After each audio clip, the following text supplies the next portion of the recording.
Steven Universe has plot continuity, something almost all cartoons don't bother with. Although many episodes look like fillers, there is always something mentioned about them later on. If you skip a few episodes, you are not going to have a complete picture of what is going on. This gives you the incentive to watch everything and not just the major showdowns. At the same time, it doesn't really have much of a story, it's fairly simple to the most part. What makes it great is how it's not info-dumping everything at the beginning and then does very little with it. It's slowly giving you small pieces of information in every episode, which eventually come together during the showdowns as a payoff. Although many of you think something like Gintama is doing the exact same thing, that show is too busy referencing random shit that does not matter, while jerking off to the very stereotypes it's making fun of. Also, it's not shying away from dealing with the mentality of its characters. Most of the issues they are facing have to do with personal conflicts instead of just beating monsters. And although their complexity is usually on par with an average sitcom, it's never something unimportant from their point of view.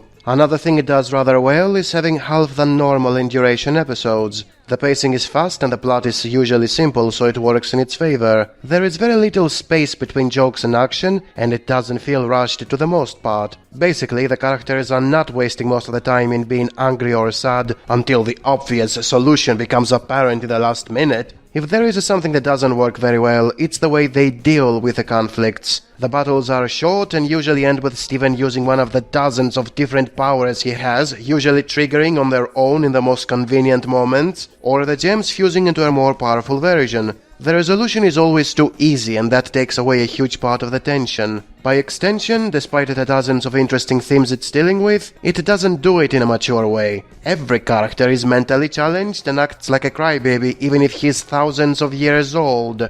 I understand that it's supposed to be a show for kids, but it's constantly trying to act like it's deep when it doesn't bother to deal with any of its serious issues in a smart way. For example, the original Transformers cartoon from the 80s has a fairly similar premise, and its characters are equally dumb despite being millions of years old. But exactly because it never deals with big issues, it never feels pretentious like Steven Universe does. As for what exactly I mean by big issues, it deals a lot with being yourself instead of becoming what others expect of you, something which is very common as a theme in young adult stories. The part where it gets iffy has to do with how fusion is supposed to be about sexual liberation, which is what made it so popular in the LGBT community. I personally have no problem with that, since it's very subtle and can easily be interpreted in any way you like.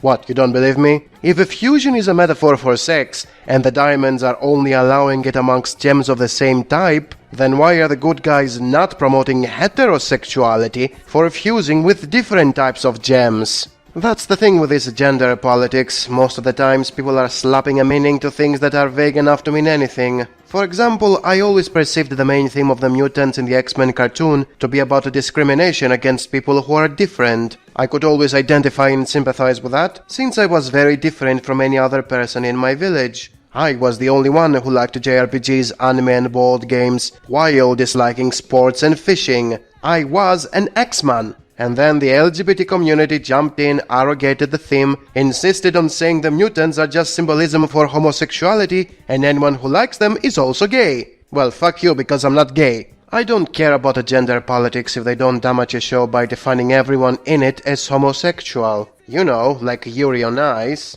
My main grip with the show was how easily each conflict was resolved. Steven was simply magically unlocking a new power at the nick of time, which was instantly fixing whatever he had to deal with. This didn't change in the final season, and that was what made it less good in my mind. I was expecting the last conflicts not to be dealt with in the same lazily written way, and for the characters to use some other means for defeating the strongest gems. It didn't happen. And I understand that it sounds weird to expect from a show to change the way it was doing things so far, but at the same time, why wouldn't you expect that when the threat level kept increasing, yet the solution of each threat was the exact same one? The diamonds were supposed to be galactic overlords, responsible for the destruction of thousands of planets and the death of millions of life forms.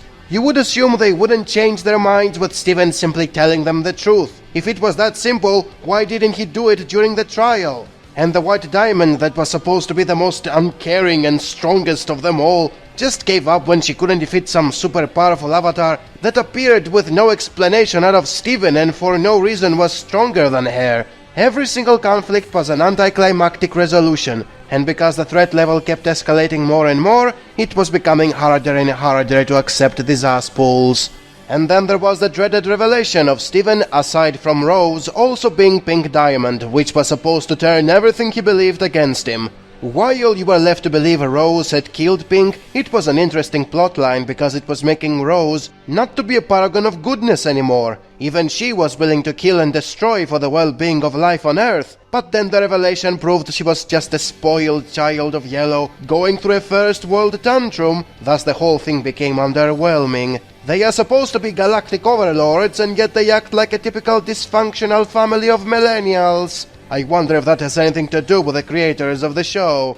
The actual disappointing part is how it keeps making it seem like the characters are constantly willing to change and reconsider their worldviews when that's just an illusion. The main good guys are all flat archetypes. They have no reason to change because they are perfect the way they are, and the plot constantly gives them the moral high ground.